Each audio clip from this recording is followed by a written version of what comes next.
Izejot no fakultātes uzvilkt kādu dūmu, reti kurš smēķētājs apgrūtina sevi ar 10 metru nomērīšanu no ieejas. Sarkanās aizlieguma zīmes paliek neievērotas, un kur šie 10 aizliegtie metri beidzas, katrs sev izfantazē pats.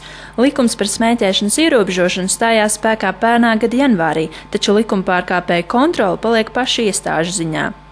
Tiesa, kā novērots, pie mācību iestādēm smēķēšana turpinās vēsā mierā. Pašvaldības policijā skaidro, tas tāpēc, ka pamatā sodīt šādus likumpārkāpējus ierodas tikai pēc izsaukuma, bet mācību iestādes apsardze negodprātīgos sodīt nav tiesīga. Kamēr mācību iestāžu vadība un policija mēģina mazināt savu atbildību, likumpārkāpēju ierindā pa retam parādās arī kāds pasniedzējs. Tas, ka, protams, ir visiem pateikts un visiem zināms, tomēr ir samazinājis to studentu skaitu, kur smēķē pie durvīm, kur smēķē uz trepēm, jā, tas ir samazinājies.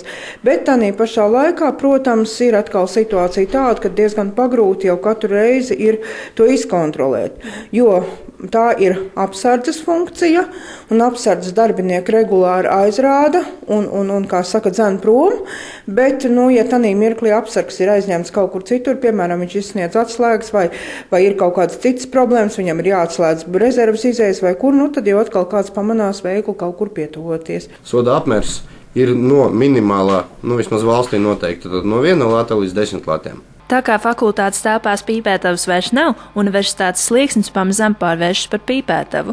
No augstskolas telpās, godīgi sakot, man nepatīk, ka smēķēju. Es pati nesmēķēju. Man it kā nav pretenzija, ka to dara citi cilvēki, tiklīdz kamēr man tas neskar. Un, pieņemsim, pagājuši, kad man bišķiņ traucēja, vai kad mums vēl bija tā smēķētava, ka tas stāvs tiešām viss smirdēja, un man kā nesmēķētājiem tomēr bišķiņ nepatīkam tā smaka ir.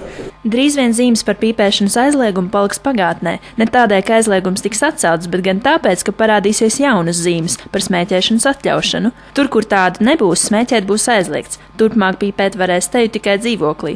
Šis likums atbalstīs nesmēķētāju cilvēktiesības elpot svaigu gaisu. Par smēķētāju tiesībām iespējams ir piemirsts. No vienas puses varbūt tas liks smēķēt vairāk kaut kur citur neatļautās vietās, no otras puses varbūt, ka tas ir labi, varbūt, ka arī nevajadzētu tādai vietai būt. Man bija diezgan nepatīkami iet pa gaiteni, un kad varēja sajust cigarešu dūmu smaku.